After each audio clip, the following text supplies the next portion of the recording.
is Aria Juliet Castillo. Welcome to Policy and Politics. My co-host Gary Hooser is on vacation this week, as I was a couple weeks ago, but there's so much stuff going on in the news today, so I just wanted to jump on here real quickly and share some information. I'm incredibly nervous to do this by myself, and hopefully I won't have any mishaps, so apologize in advance for any technical difficulties or anything that happens. But we have a long list of things that I want to talk about, the news of the week, including a new challenger for Congressman Ed Case, the tsunami alert and the state's response, important action alerts for some county issues that are going on, and then share some thoughts about Governor Green. Please let me know in your comments what issues matter the most to you. As always, you can ask me any questions that you like and share any suggestions for upcoming guests or other issues that you want some information on. Just to share a quick disclaimer, this podcast is just hosted by me and Gary. There's no one paying us to be here. It's just us and our thoughts. So yeah, I'm really happy to be with you guys tonight. I was on vacation a few weeks ago. I was traveling. I went to New Orleans for the first time. It was incredible. That city is amazing. I had so much good food, so many good drinks. I loved live music. I loved everything. And it's special, but it's really nice to be back at home. So, first up in the political news, Senator Jarrett Keokolole enters CD1 race against Representative Ed Case. This is major. We've been waiting a long time for Representative Case to have a formidable challenger. Rep Case has been representing us for a couple of years, serving as a moderate Democrat, blue dog Democrat, I guess. And Senator Keokolole is younger. I wouldn't necessarily call him progressive per se, but he's pretty firmly rooted in the party. And I think that in terms of progressive Democrats in Congress, I think he would align much more in line with them with what the work that Rep Takuda is doing as opposed to Representative Case. This isn't really a surprise for people that have been following Senator's political career. He did pull papers for CD2, which was Kai Kahele's seat, but then pivoted after Rep Takuda left the LG race to join the CD2 race. Senator Keokolole has been vocally critical of Senate Bill 897, which pretty much is a handout to the Public Utilities Commission that gives unilateral power to cap HECO's liability in case it causes another wildfire. That was signed into act this year. He championed some condo insurance reform, and as well as calling out the failures of the Department of Agriculture, especially in their response to coconut rhinoceros beetles. So that's kind of things that he's been working on at the state legislature this past couple of years. Rep Case has recently broken with the party to censure Rep Al Green, who stood up in silent protest defying Trump's atrocious stances against basically everything that we stand for. He supported the SAVE Act, which is a major voter suppression bill. He has $500,000 in the bank account right now, mostly from corporate PACs. The initial thoughts for Senator Keokolole is pretty positive. I think that our progressives will have a couple questions for sure, especially regarding corporate PAC money, maybe APEC money, and his stance on funding Israel as the genocide in Gaza continues. I actually posted about Senator joining the CD1 race on my Facebook page. I think the news kind of got washed over because of the tsunami alerts. And I said, Senator Keokolole enters the race against Rep Ed Case. And there was a bunch of comments. And one of the comments was actually asking him directly, does he support continually funding Gaza, funding Israel, and what he thought about the catastrophe in Gaza. And he commented on my post and he said, bread, not bullets, ceasefire now, which is a really great sign to start.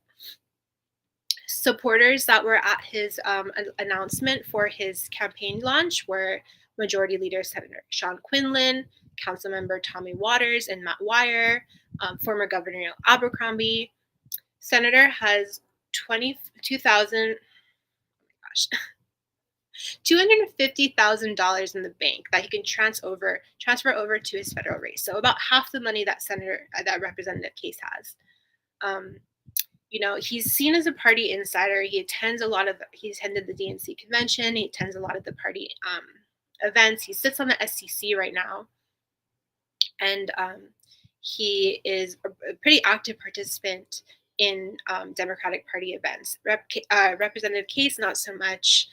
He kind of comes once in a while, not really. Representative Case originally represented CD2 and Kaneohe, and then he moved to Kaneohe, and now he represents CD1. But I think he still lives in Kaneohe. So I don't think it's going to be an issue that Senator Keokuohole lives in Kaneohe and wants to represent CD1, which is urban Oahu area. It's going to be interesting to see who else throws their hat into the mix. I'm sure that there's going to be a couple other people, not sure which exact names are going to put their name forward, but probably I would say that probably at least one or two other people are going to try and step in.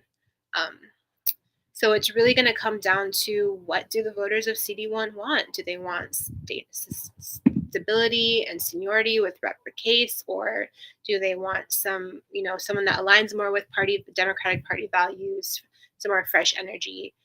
To be seen. But let me know what you guys think, and if you think that this is good, what other questions do you want Senator Keokuohole to answer?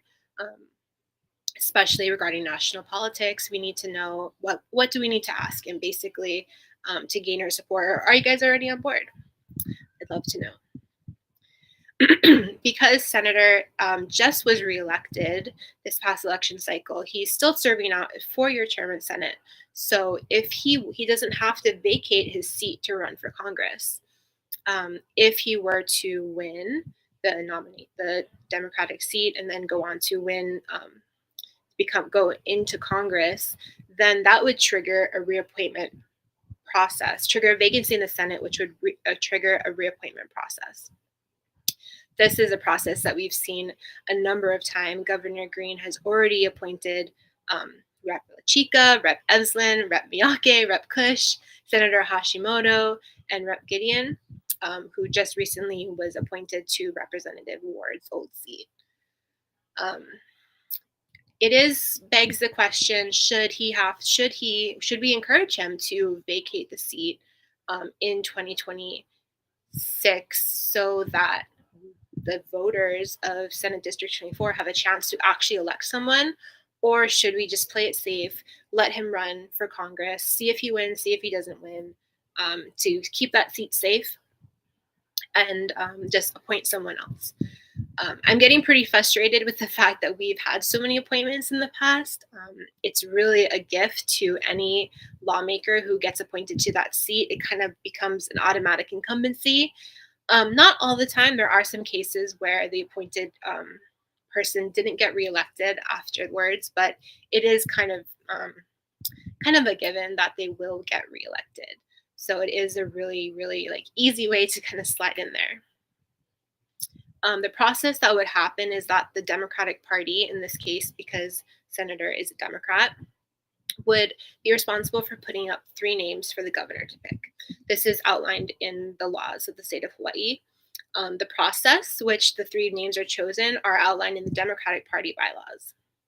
So that means that the party decides what the process is. Essentially, we have decided that there are districts. So it's broken up into House districts right now, and that there's officers at large. So I think a slate of 11 officers: president, chair, or president, vice chair, or vice president. I'm not sure exactly what the terminology is. Secretary, treasurer, and then district directors at large.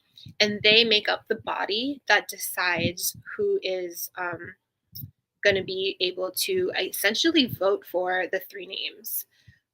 Maui County has gone through this process a couple times. They require an application essentially to fill out if you want to get the appointment. Other districts have done it where they have to do an interview, and they actually host the meeting online and then vote online for the three names. But that process is kind of a little bit different depending on what district you're at. The party could streamline the process and make it so that every single nomination has to follow a certain number of requirements, such as having public meetings, taking votes. They could implement ranked choice voting, which I would be really in favor of. Um, in theory, if we had unlimited money and unlimited resources, we could do a ranked choice vote for the whole entire district could vote on it, not just the people that are in the district, the director positions, which I think would be great. Um, that process can get a little bit expensive, especially considering all of the appointment processes that we have to go through all the time. But I think it is something to think about. We could do it online. The Oahu Neighborhood Boards does online voting, which I think works really well. And I think that the state should lean into that technology a little bit more. Likelihood that the people that would be appointed to fill senator's seat would be either Representative Lisa Kitagawa or Scott Matayoshi, who are both pretty popular representatives in the area. And then that process would trigger another vacancy. Next up, tsunami response. As all of you have just lived through, we just had a tsunami warning on Tuesday. That news kind of surpassed Senator Akil Kokola's announcement that he was getting into the congressional race. I think he announced like Tuesday at 10, and then the tsunami warning came at 2.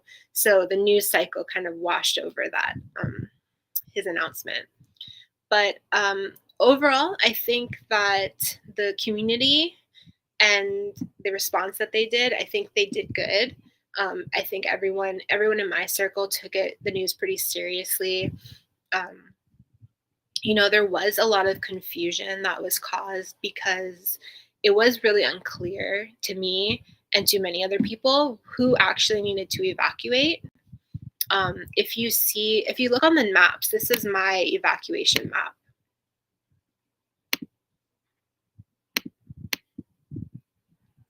So this is my evacuation map. This is Kailua. And I looked up this immediately, and it was kind of unclear. I think the red zones are immediate standard tsunami warning, and yellow is extreme tsunami warning. And I didn't hear anyone say that this was an extreme tsunami warning. However, the map is outdated. It's from 2015.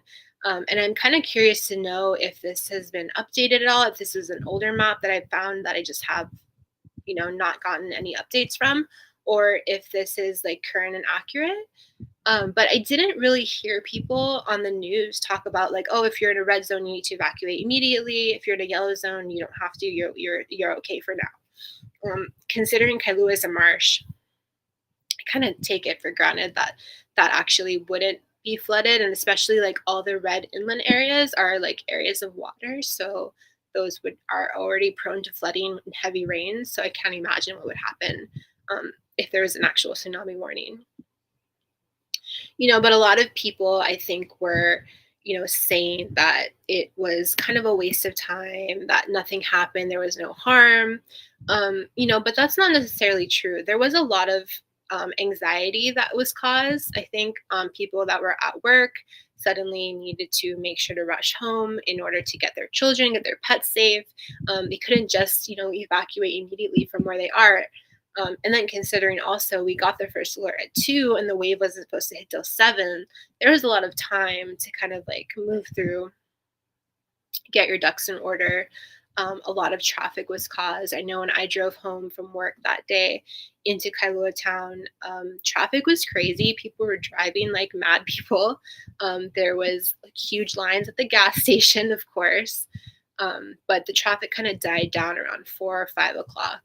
But I think having a little bit more critical analysis of like, okay, this is the areas that you have to evacuate out of immediately, which was the red zones, and the yellow is only for extreme cases, so be on alert, would have been a little bit helpful.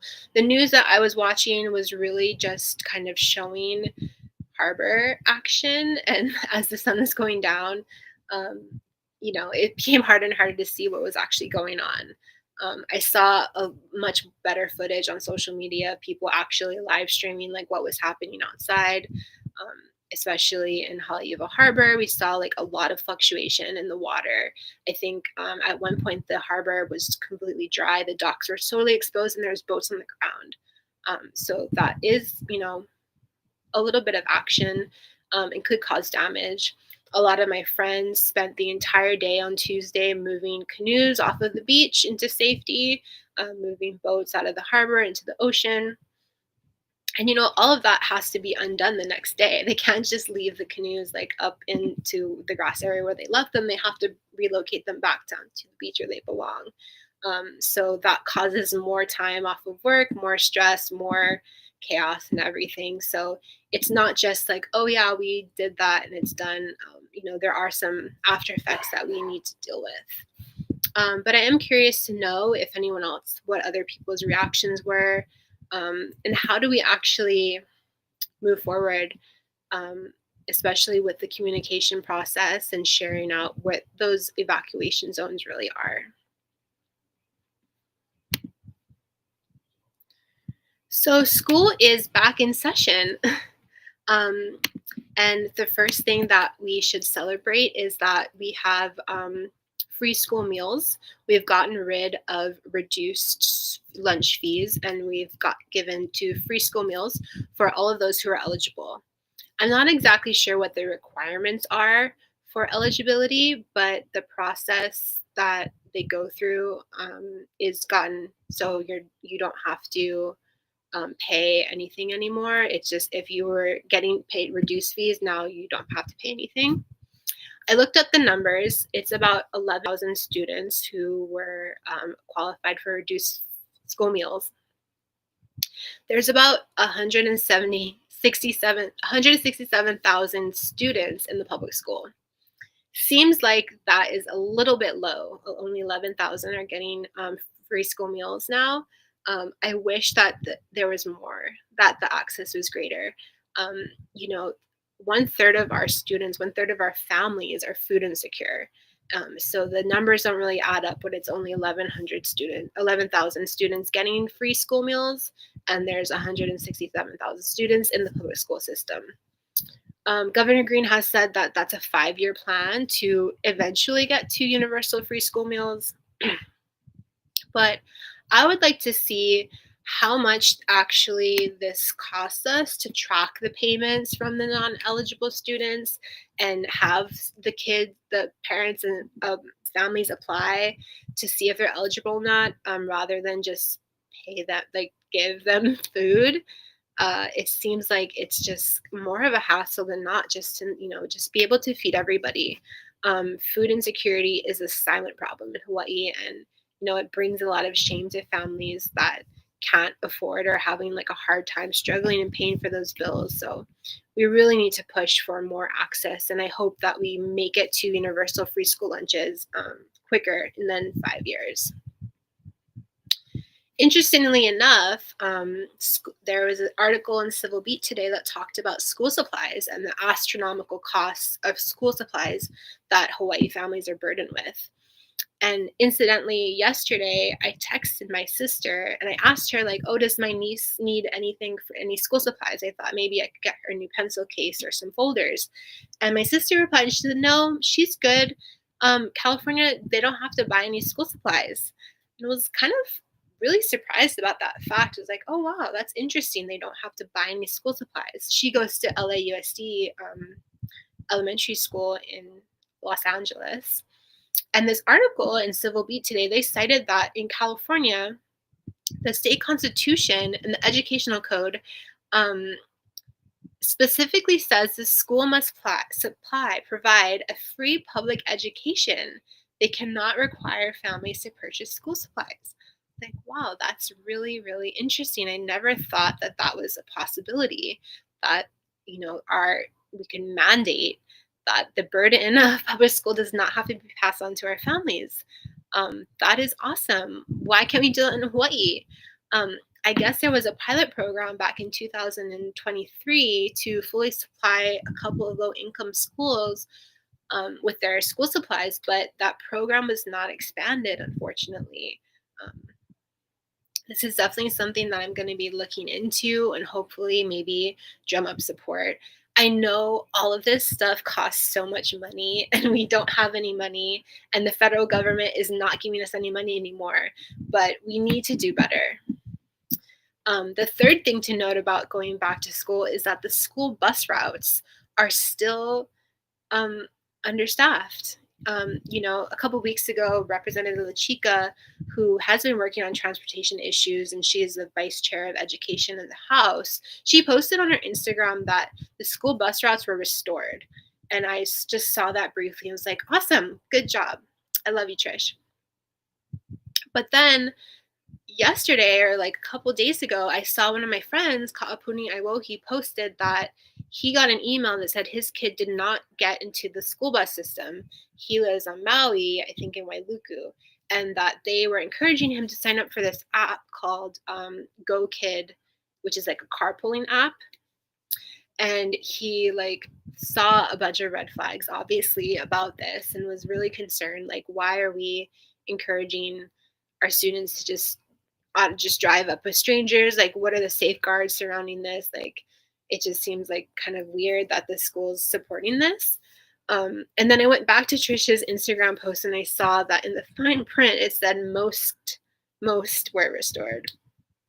There's still a couple that are unstaffed, which is really frustrating to know, especially when you consider, that they're on Maui and this is like kind of been a really big issue for a long time.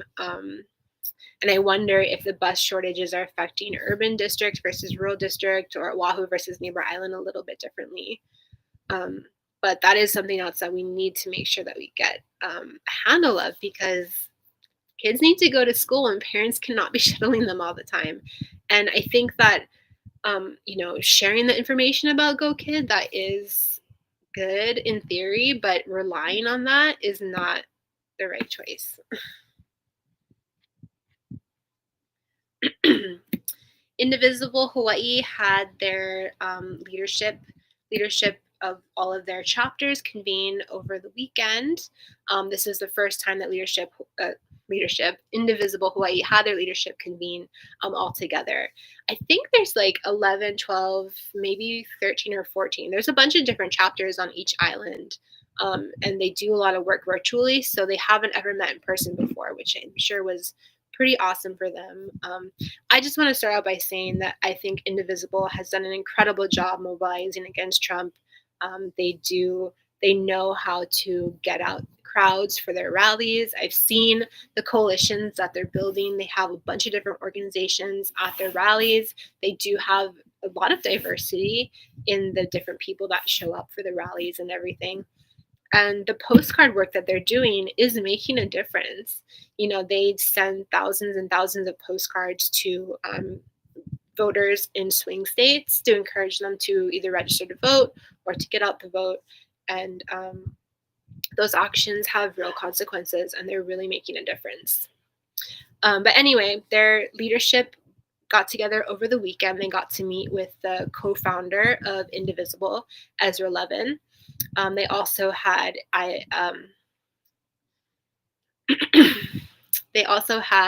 the Hawaii Coalition for Immigrants' Rights and ACLU Hawaii speak at their meeting, which I think is awesome. But they posted photos of their leadership meetings for the weekend, and I reshared a photo on my Facebook page, and I said, I'm really thankful for all of the work that Indivisible Hawaii has done, but this photo says 1,000 words. And what I was implying is that the photo is of just mostly older white retirees. And initially what caught my eye is when I looked at the photo of, what's supposed to be a statewide organization. I didn't really I recognized maybe one or two people. I didn't see anyone from Kauai, and I know many of the people that are part of Indivisible Kauai, they weren't there. And I was like, oh, that's weird. Not everyone is there. And it said like, we couldn't all be together. But it was like, oh, they weren't there. That's weird. And then, just kind of looking, and it's like, there's not a lot of young people here. There's not, an overwhelming amount of, there's just an overwhelming amount of older white retirees. It's just this what it is. And I just want to see some more diversity. And what I said in my post, like in some couple comments, is what I said is that when you're in a leadership position and you're representing your community, you need to make sure that the leadership reflects the community. You need to make sure, you need to do your due diligence to reach out and pull people in to the decision making process. Um, we need younger voters. We need to pull in younger voters. We need to pull in the next generation, my generation, not even the next generation, in these decision making positions, in positions of power, in decision making positions. That is your responsibility as a leader of an organization. And I don't know if they've reached out to people and they've said no, or if that conversation just hasn't happened. But I just encourage anyone who is privileged to be in a leadership position to look around the room and make sure that the people who are making the decisions reflect the community that you're representing. In this case, Indivisible Hawaii is a statewide organization. They should reflect the diversity, race, the island, and cultural perspective of what they're representing. That's all I want to say about that. Let's move on to some county issues. There's a lot happening this week. First, on Maui, Bill 9 passed out of committee. Yay. Bill 9 is a zoning issue bill that takes out short-term rentals out of the equation for apartment zoned. And it passed 6-3, and now it's going to move to the full council. In the same thought process, in the same action, Wailea 670 is on the agenda for August 13th.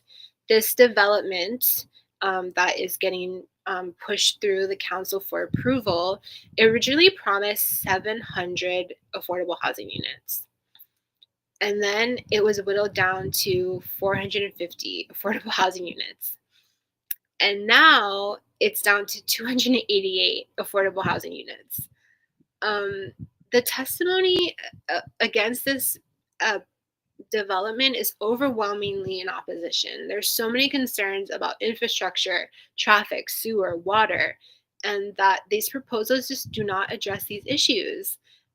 As you know, every community in Hawaii had traffic issues when the tsunami threat happened, especially South Maui. They had to open up a road, Oprah's Road, to evacuate people. And adding in, 700 new homes, only which 288 are actually affordable, so maybe the rest will be vacant and it won't matter. That's going to cause a lot of traffic. That's going to cause a lot of problems in this area that just does not have the infrastructure for it. Stacy Alpai at Just Actually on Instagram has done a fantastic job educating people about Bill 9 and Wailea 670. She's doing a lot of action alerts to push out when those meetings are happening. If you're interested in this issue, I highly recommend following her for the updates. Here in Oahu, we have some more zoning issues. This time it's Bill 37, which is changing 7 acres in Haleiwa from agland to urban in favor of a development project. Again, overwhelming opposition to this bill because of the infrastructure issues and, the fact that this is not addressing our critical need for affordable housing. If we are really in a housing crisis, how can the counties continually be rubber stamping developments that aren't 100% affordable? In this project in particular, 16 units, 10%, will be made available at 80% AMI, which for a 2-bedroom is $2,500 a month. 16 units. 31 units are going to be at 120% AMI. So that is for a 2-bedroom. We rent it out at $3,800. And then 109 of the units are going to be rented out at market rate, which could be anything. And there are no regulations as to who can apply for these affordable housing units. Maui has put on the books some rules about the affordable housing projects and the lists, and saying that you have to give preference to those who've lived in the district. The longer you live in the district, the higher you get on the list for preference, which I think is an incredible place to start. And Oahu should absolutely implement this as well, because what is stopping people from the mainland coming over and using these for a 6-month vacation to rent houses like right in Haleiwa town, or military housing allowance? Like, local people cannot compete with this. And I understand that they say that this is like 80% AMI or 120% AMI. People cannot afford this. It's just a fact that there's something wrong, critically wrong, with the way that they're calculating this, and the fact that they're rubber stamping this is just really upsetting. So this is on the agenda for August 6th at 10 a.m. Please show up in person if you can. The Bill 9 in Maui, it passed because I think there was a critical mass of people that were standing up in opposition, and that's really the only way that a lawmaker is going to listen. There is a lot of opposition testimony already on file for this development project, but it's really easy for people to just kind of brush it off, There's another development that on North Shore Oahu is fighting. It's called Kamana Nui. It's a development on Mount Ka'ala, which includes a gondola cable ride for sightseeing. Totally unnecessary development. And again, no contingency plan to deal with the traffic, especially in light of the issues that we had last week. So these developments are happening. I know that there's a resolution that just passed the North Shore Neighborhood Board, and I believe that it's going to go to the other neighborhood boards in the area, so like Mililani, Waipahu, probably in the next couple weeks. So look out for the neighborhood board resolutions. On Hawaii Island, Bill 51 prohibits the feeding of feral animals on county property. This would manage the feral cat population that's having a devastating effect on native birds. It would make it illegal to feed feral animals on county property. So this is helping reduce the feral cat population, as well as keeping public spaces available and safe. I'm an animal lover. I love cats, but the feral cat population having a devastating effect on our native bird population. And it's a health and safety hazard to have feral cat communities posed so close to the general public in public parks, around county buildings, and this bill is just trying to mitigate that issue. It's really, really, really tough to come out against animals in general, cat lovers especially. This is like a political hot topic. People don't really want to touch it, but it's bad. Like, we need to protect our native bird species, and trapping and neutering and releasing is not working, because the feral cat population continues to thrive and expand, and it's killing the bird population. So I really encourage you guys to do some research and hopefully submit testimony in support of this bill. I'm just going to look and see. I think it's on the agenda for Wednesday. So August 6th.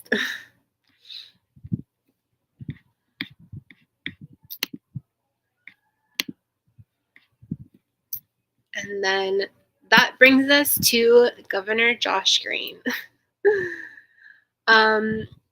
So he's been in the news the past couple weeks, notably for meeting with the military to broker a deal in light of both of the EISs for Pahakuloa getting rejected.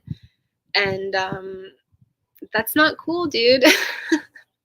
You cannot bypass environmental review and pretend like these people have been good stewards. Especially in light of everything that's happened with Red Hill, Makua, Pahakuloa. Do not bypass the community. This is not okay. And it's really upsetting to think that he is trying to negotiate something without consent of the people. That's a huge red flag for me and something that I just don't think could be forgivable. Also in the news, it's been rumored and said, that Governor Green has higher political ambition. He's up for re-election in 2026, and I know that he's going to be running, but he's been spending a lot of time in DC lately. And he started a PAC, a nationwide PAC, to support, I guess, medical professionals getting into politics, which is not, surprising, but it seems like his focus has been elsewhere, and he said on the news, he sees himself as one of 8 to 10 governors who are elevating the public dialogue. And he hasn't made up his mind about what the future holds. He'd be honored to help whomever. He might even become a potential candidate. And, he goes on to say, I believe we have to heal this country in 2028 and beyond. That's very true. So someone may want a healer as he sees himself.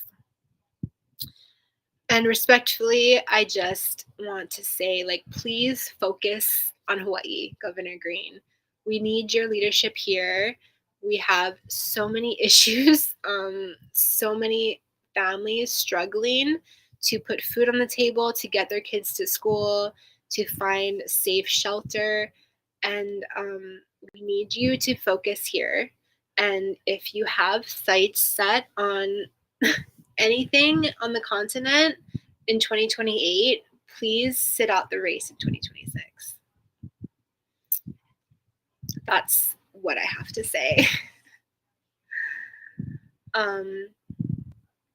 Yeah, that's all I have for you guys tonight. I hope that was informative.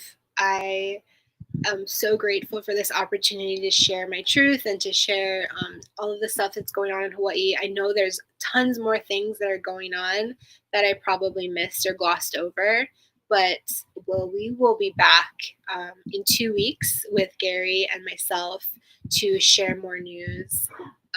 And hopefully Mishka can be in the background helping us with some of the technical difficulties as well. Thank you all again. I appreciate it. And I will see you in a few weeks.